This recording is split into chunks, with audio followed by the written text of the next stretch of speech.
The women of the WNBA act like men so absolutely and so resolutely all across the entire board when it comes to their style of play, style of dress, attitudes on the court, etc. They only act like actual women in one specific yet main area, and not allowing someone else to help them help themselves. The WNBA would rather fail on its own terms than to succeed on someone else's. What do I mean by that? Caitlin Clark mainly, of course. But even going back through the years, we've seen professional men's NBA players offer advice to these women, and the women just shrug it off and even get angry about the helpful advice. This defiant, entitled attitude is about the most modern woman thing in the West today, and it's embraced wholeheartedly by the WNBA, to its own detriment. They demand that men watch, and then blame men for not enough men watching. They demand men fund their league, and then blame the men for not making them all multimillionaires like the male players. But when men offer any type of advice to them on how to grow their popularity, they suddenly don't want to hear it. They're above that. Jason Whitlock called it a welfare queen mentality, a woman or type of woman who demands freebies and entitlements, yet somehow feels zero shame and refuses to let you even suggest to her how to live or how to act. Sharon down on the corner could get a job with Jack's mobile wig business and make a lot of money independently, but Sharon will slap you in the face for suggesting that and declare that she's entitled to free money, and then cap it off by shouting, "Only God can judge me." This is the mentality of the welfare queen, and it's the mentality of the WNBA. They feel entirely entitled to viewers for being women. They feel entirely entitled to a pick-your-own-salary fortune for being women, but suggest they lower the rims, shorten the shot clock, perform more layup drills, adopt a different style than the men since they can't play above the rim, and you're called all manner of mean names and told that you're the reason the league is so unpopular. So it's no mystery as to why they reject Clark. Because she's white? A little bit, but that ain't all. Because she's straight? A little bit, but that ain't all. Because she's more popular? A little, okay, a lot of bit, but that still ain't all. It's because they realize Clark is the solution to their popularity problem, and the WNBA would rather fail on its own terms than to succeed on someone else's. Clark is an outsider to them. Realistically, no different to them than T-Mac telling them to lower the rims. It's the same unwelcomed addition to the MEL, the Men's Emulation League. And that's exactly what the W is. It's just women's version of men's basketball, yet not as good because the men are better. They play in the paint like the men. They bang and rumble like the men. Their uniforms are the same as the men's. The game is 1-1 identical to the men, save the dunking and above the rim acrobatic aerial play. The WNBA emulates the males and the male game to its very core being, except, of course, in wanting to lift a single finger to improve their own plight, if lifting that finger means doing work that someone else suggests they do. If it was the W's idea to ride on the Clark wagon, they'd all be on board and treating her like a celebrity. But it wasn't the W's idea. It was society's idea. Society, of course, is an oppressive force in the opinion of the overwhelming majority of the league. And I don't mean only the black and lesbian players, even though black people and lesbians generally tend to think that all of society is somehow against them and hates them. I mean the white players too. Brianna Stewart and Kelsey Plum speak with a put-on inflection like that Cash Me Outside chick from Dr. Phil. They adopt the ghetto. Cameron Brink, another white player, kneels and prostrates herself in deference to black players, castigating herself for being white and pretty. A few white girls still in college, like Paige Beckers and Haley Van Leaf, both do the same. They kneel at the altar of diversity. You see, if you're an ally white, then you're accepted. White girls like Plum who bang black men, speak black slang, and champion black causes, they're tolerated. They can never lead, but that's a big part of the reason they are tolerated. These white girls will defer to the black queens on all things, and therefore black girls tolerate them. Clark is not any of this. Maybe her politics align with that privately, no one knows, but publicly, she's not painting Black Lives Matter on her face or crying in interviews speaking about how pretty white girls are and have all the advantages that the butch black girls do not because they're seen differently. And this is a main part of the reason that they'll never follow Clark and they'll never like Clark, because they cannot accept Clark as one of their own. She's playing ball, just not playing ball with them. She's playing basketball. They're playing politics and socioeconomic and socio-political status. They're playing a completely different game and then just aping men on the court to try to sell tickets and make revenue. And I'm not trying to stray too far off topic here and go into a race angle. There are plenty of those videos. Plus, it's 5 in the morning here and I can barely stay awake. My point here being that Clark is seen as an outsider who's leading the W in a direction the W did not choose to go. Because of who Clark isn't more than who she is why the W doesn't accept her. And when I say the W doesn't accept her, I mean even her own team. Her own coach is trying to sabotage her and had to be part of a Fire Christy Sides campaign before she even got up off her lazy ass to speak up for Clark. And watch these two clips. The first one is Clark jawing innocently, as all players do, a little trash talk, to another player on the floor. Watch Aaliyah Boston here. What do you notice? She doesn't just separate them. She gets in Clark's face and pulls Clark's away and never even acknowledges the other player. She doesn't have her back. Now watch when Kennedy mauls Clark. What does Boston do? Absolutely fucking nothing. It's like she enjoys seeing it.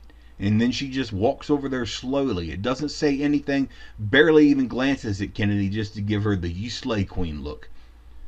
Her own teammates despise her. Not just the W at large, but the W at large does. When have you ever seen a team have to play this grueling of a schedule? They've played 2 to 4 more games than everyone else. They started off with the best teams in the league. They didn't have time to practice. They didn't have time to set any type of offense. And the W didn't do that to ride Clark as a cash cow. They don't need all their money up fucking front. They can space that out over the 40-game season and still do incredible. They did that in hopes Clark would fail. They tried to run her into the ground. League-sanctioned hits on Clark. It is what it is. Because the WNBA would rather fail on its own terms than to succeed on someone else's.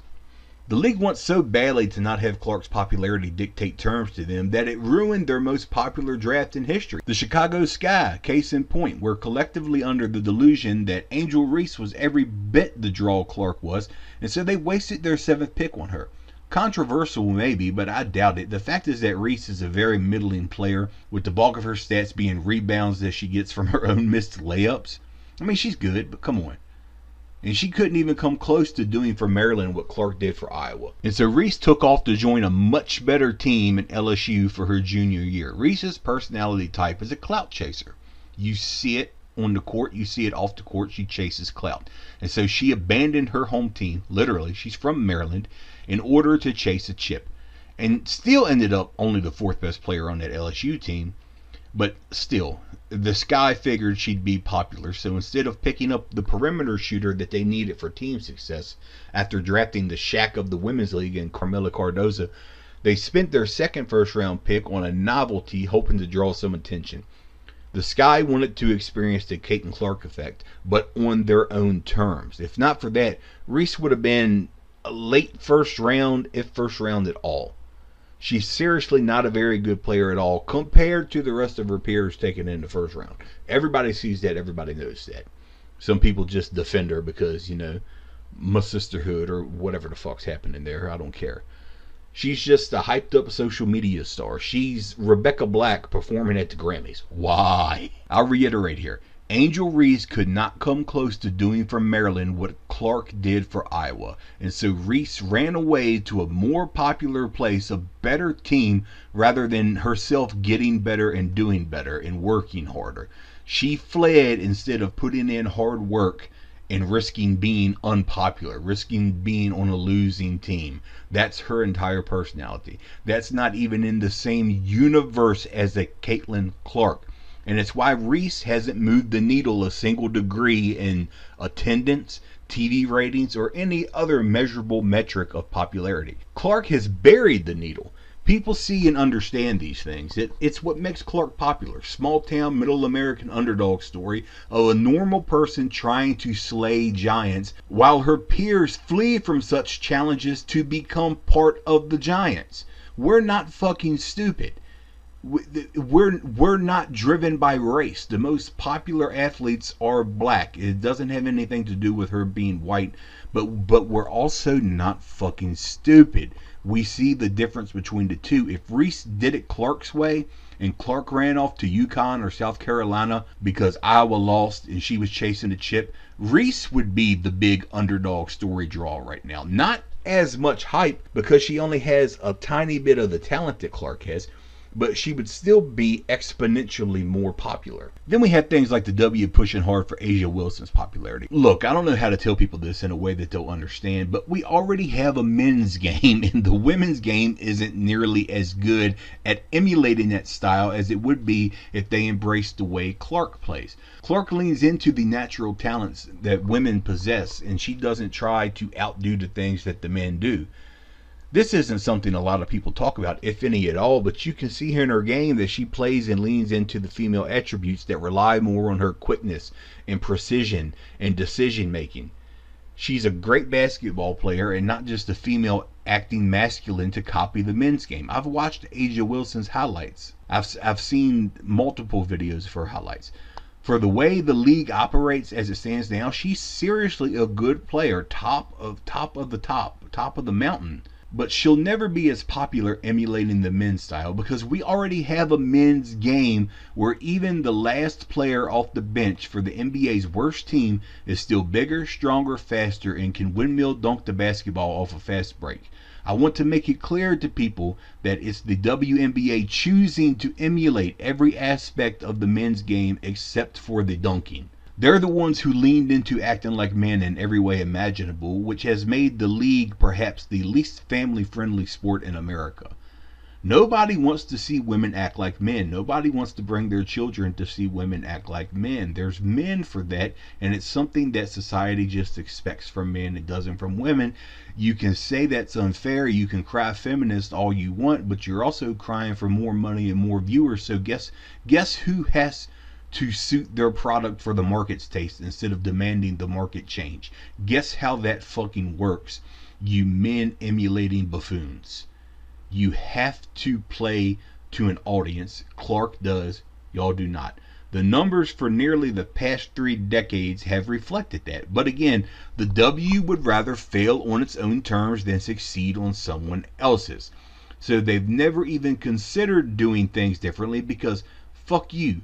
You should support them and pay them and worship them because they're entitled to it, because they're women. They shouldn't have to earn it. What are you, some kind of misogynistic, homophobic Hitler bigot? Get out of here, you basket of deplorables. There's nothing about the W that says, hey, we're women. Instead, they act like men to compete with men. Women's volleyball players sell the femininity aspect of their game, not only in those... not only in their style of dress, but their play is also a lot different. They don't play a lot of above the net. They play defense, quickness, speed, precision. Women's softball doesn't try to be baseball. It's a different pitch style. It's a different play style. They don't try to be the men. Women's tennis also embraces more of an emphasis on the female feminine figure and behaviors. Well, barring a few, but overall they play to their feminine strengths rather than just trying to emulate the men and be the lesser talented of men's tennis. The W insists on being a manhood emulation league, the MEL. This is how they've chosen to pitch their product to the public for over 20 years. They draft players that fit this mold. They hire coaches that fit this mold. They market their players and their game and their product in this fashion. The W says, hey, we're men's basketball, just with women playing. So we're nowhere near as exciting. And you expect people to watch that shit. It's your fault, they'll say, for not liking it as much. And with league-wide hatred of Clark, it's clear that the women do not plan to change to make themselves more marketable. They are not going to follow Clark into the light. They are all collectively far more comfortable doing the bare minimum and blaming everyone else for not offering up loyalty to them in a one-sided relationship. Society, you support us because we're entitled to that support, while we do absolutely nothing to earn or reward that support. It's been the same old song and dance for 20 years, and it ain't going to change now. Clark will just be a bright spot in an otherwise dark and dreary period in an American sport that's failing. because the WNBA would rather fail on its own terms than succeed on someone else's.